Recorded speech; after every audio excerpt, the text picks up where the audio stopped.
current state of play when we are talking about ISO 20022 and we're taking a look at the global landscape? So, first of all, ISO 20022 is a watershed moment in the payments industry, a global mandate across all financial institutions globally. So some jurisdictions have gone live, such as the UK and EU. Some still to go live, such as the U.S., which goes live next March 2025.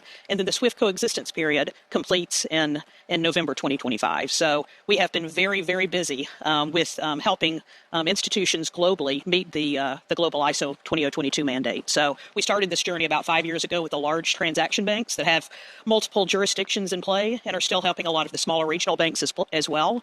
So the focus has squarely been on the mandate and hitting that. The next focus is really, how do you benefit from this? How do you benefit from the incremental data? So that will be a next step and something that we're starting to look at as well. Broadly speaking, why is this ISO so important to the industry, would you say? It's first of all, everyone is speaking now with ISO 20022 a global language. Right now you have proprietary formats in each country. ISO is a common global business language. So we'll all be speaking the same language. That helps with cross-border payments. That helps with interoperability. Previously, different jurisdictions have different payment messaging systems, and this is really causing low SDP. And challenges from that perspective as well. So this will be certainly will help that cross-border interoperability, and then also the incremental data as well. Incremental data, 30 to 40% additional contextual data moving with the payment. So very, very important in terms of what do you do with that as a next step. I mean, when there's seamless communication, when there's that interoperability effect, that's incredible. But of course, it comes with the challenges and the obstacles. What are those that banks have to overcome right now? The challenges right now, and what we've been working on for the past 5 years, is this change impacts the entire payments ecosystem. Yeah. Everything from the payments processing layer to your upstream and downstream interfacing systems to your integration layers. It's really that payments message moves throughout the payments ecosystem. So it's really getting a handle on that, looking at what are the impacts across the entire payments ecosystem, and then how big is the breadbox, if you will, in terms of what I need to worry about, and then the enablement, which we're heavily working on now. You touched on the impacts. What is the knock-on effect then of ISO 20022 influencing sort of the broader payments modernization, shall we say? It's having a huge impact on payments modernization. The two things that are really driving payments modernization and the impacts on that are, first of all, the move to instant payments, the move to a 24/7, 365 high availability environment, and second, the move to ISO 20022. And the reason why payments modernization is so impacted, it's because that move to 24/7, 365 high availability and the incremental data, the new messaging type for ISO, legacy platforms just can't accommodate it. Yeah. Going to a different economy.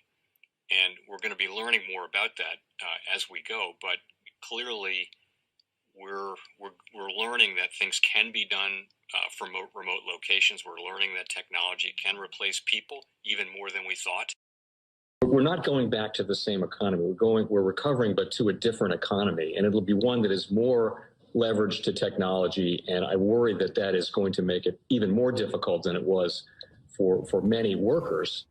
In Silicon Valley, and my friends who work in technology know that what we did to the manufacturing workers, we are now going to do to the retail workers, the call center workers, the fast food workers, the truck drivers, and then even bookkeepers, accountants, insurance agents, lawyers, and on through the economy.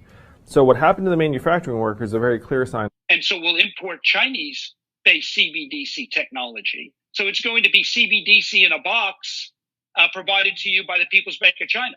But every stock, every bond, every currency, every commodity, every piece of art, every private business, every piece of real estate will eventually be a token on a blockchain, an entry on a ledger, permanent and immutable.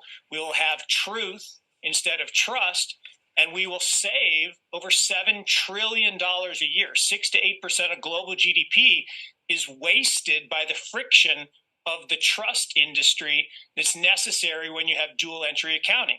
With triple entry accounting, which is what a blockchain is, we get rid of all of that friction. It's a beautiful future. Like what you see in China and their social credit scoring systems, right? If we get identity wrong, it could be a tool to enslave humanity. And if we get it right, it could be a tool to liberate humanity. And as an American, I'm obviously rooting for the one that's on the side of freedom. Bitcoin is an international asset. And also, I do believe the role of crypto is, it's digitizing gold. I actually believe this technology is going to be very important. Look at it. We have been part of a huge revolution in investing through ETFs. We believe that ETFs will be changing the whole way we invest. Many people still use it as a means, well, people are investing it for indexing. No, the majority of people who are putting money in in ETFs are active investors that are buying exposure. The entire bond market is being transformed as we talk right now. I believe the next generation for markets, the next generation for securities will be tokenization of securities. And if we can have that distributed ledger that we know every beneficial owner, every beneficial seller, we all have our code of who's buying, who's selling, instantaneous settlement. And think about it, it changes the whole ecosystem. Chinese bank ICBC has been hit by a ransomware attack, and the U.S. Treasury market, as a result of that, has been disrupted. This, according to the Financial Times. We're getting more right now with Bloomberg's Shonali Bassick. Shonali, what do we know? Listen, we have the Financial Times now reporting that ICBC, one of China's largest banks here, was hit with a ransomware attack. And remember, they're a very significant intermediary in the Treasury market. The SIFMA has told its members that this has been part of the reason here that the system is kind of clogged up, if you will, during that auction that we saw a little bit before. The attack had prevented ICBC, according to the Financial Times, from settling Treasury trades on behalf of other market participants. A large executive at a major bank also telling the paper that such a large party on the fixed income clearing corp creates major concerns, potentially impacting the liquidity of Treasury markets. Now, it was not just a poor auction. It was absolutely lousy, and when the dealers have to step in to save a treasury auction, that's a rare occurrence. And welcome to the Crypto Teacher. And guys, please like and subscribe if you do like what you're listening to. Please inform your friends and family and spread it all over social media. It is imperative that we get back to learning finances and understand how the world really works, because once we understand how the world really works, we understand that it is all planned out. Now, I want to thank those who purchased the books Cryptoteacher and the New World Order book. Remember, the New World Order book shows you how the world really works, and it is definitely time for you to wake up out of that sleep, especially in the times that we're in right now. And 2024 is going to be one of our most entertaining years. We have the presidential election. We have the drums are beating. We have the emerging markets going to be flipping the switch on the fourth industrial revolution. And they finally start to cut rates. And we know Japan is going to start raising rates. And those trillions of dollars that are sitting in money market accounts are going to start flowing over to the emerging markets. And we know the master magicians are about to set up that distraction so they can cut rates while we still have inflation. And in the fourth quarter, once the election is over, the movie begins. And also, guys, I want to thank those who purchased the 3 Kids books. It's time to re-educate. Also, much love to those who donate to the Cash App, Patreon. Much love. Keep it coming. Guys, if you're not a part of the Patreon, make sure you're donating to the channel through the actual Cash App. But guys, this next Bitcoin and crypto bull run is going to be a utility run. So you want to make sure you have the cryptos that have real utility. And much love to those who are shopping at both stores. Keep it coming. And of course, guys, we get into Bitcoin and cryptos first. Don't forget to like and subscribe to the channel. And right now we have Bitcoin and crypto pulling back. We have stocks up. Now we have Bitwise says the US dollar doesn't need to collapse for Bitcoin to hit 200,000. And the US dollar is not going anywhere. That's the reason why it's being tokenized. It's just going to a level playing field. And if Bitcoin hits 200,000, we know it's all because of the fourth industrial revolution.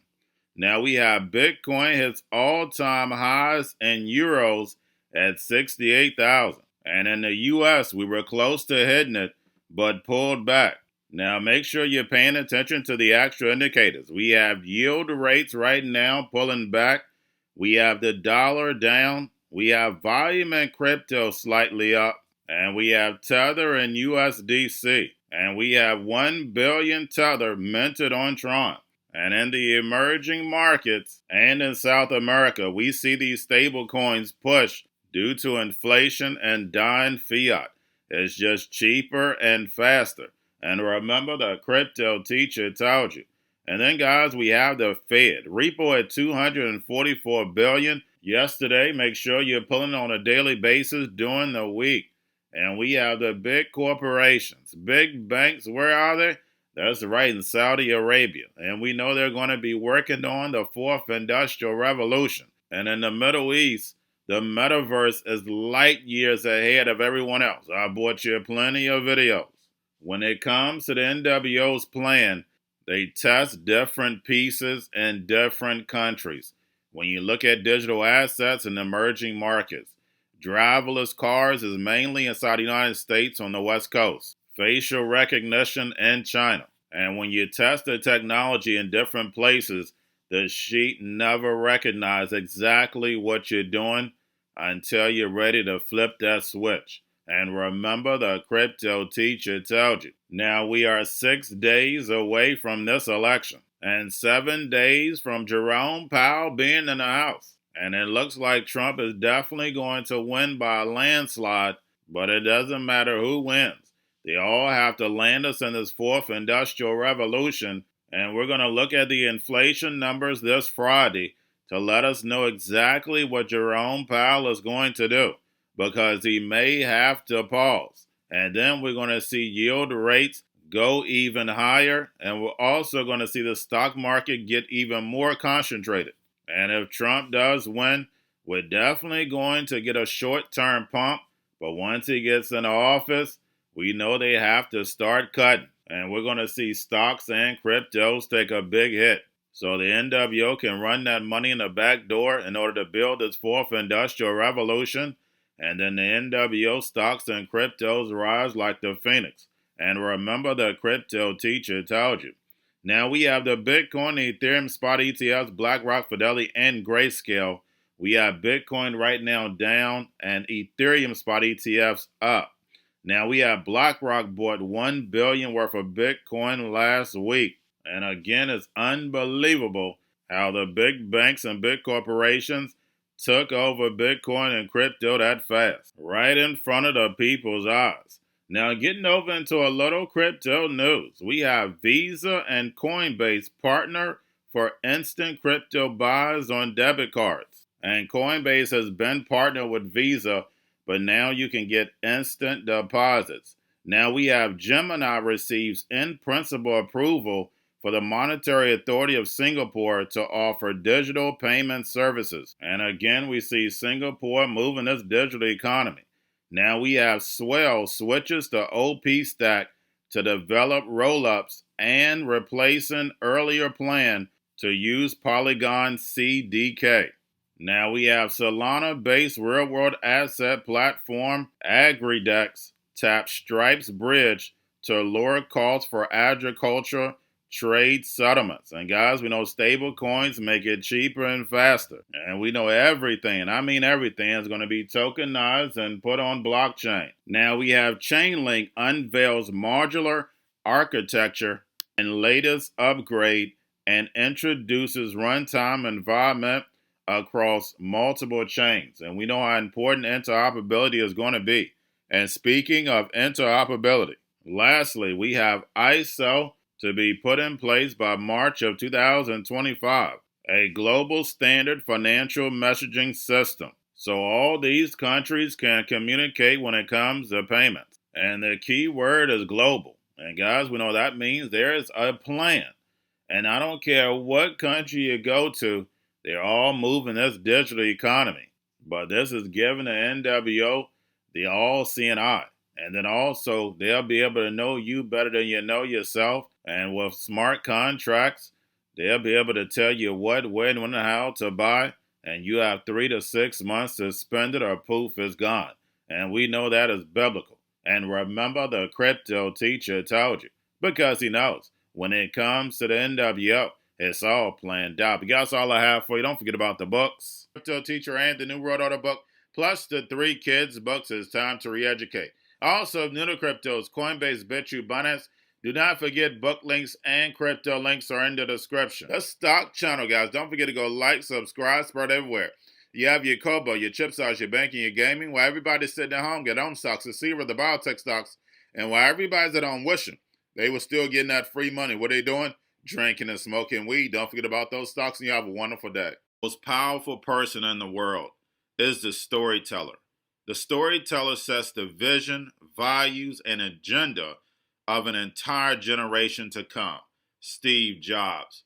And guys, you know I truly believe in this. When you look at the New World Order, they're the storytellers. And that's the reason why I wrote my New World Order book. But guys, now it's time to change the current generation. And I wrote 3 kids books. You know I love the Trinity because I understand the power that's in it. So I have 3 books. We have an opportunity to change the generation, to educate, not just me, but I want to show you that I take action on a daily basis. And I want you to take action on a daily basis. Whether it's your job, whether it's in your community, we have an opportunity right now to educate the masses. I posted this on my Twitter account. Please share, but this is a short clip of the 3 books. There's going to be a clothing line and action figures. Please get these books for your kids, nephews, cousins, friends, so therefore we can start the re-education now. Because as we see, the 4th Industrial Revolution foundation is definitely here. Robots, algorithms, drones, taking humanity out the picture. We have to re-educate. But let's get into the video. Part 1. King Joshua and Grandma Tam save the village. Part 2. King Joshua and Grandma Tam save New York. Long COVID Stories 3. Part 3. King Joshua and Grandma Tam goes to China. It's mandatory to get part 1, part 2, and part 3 of this series. It's time to re-educate Generation Z.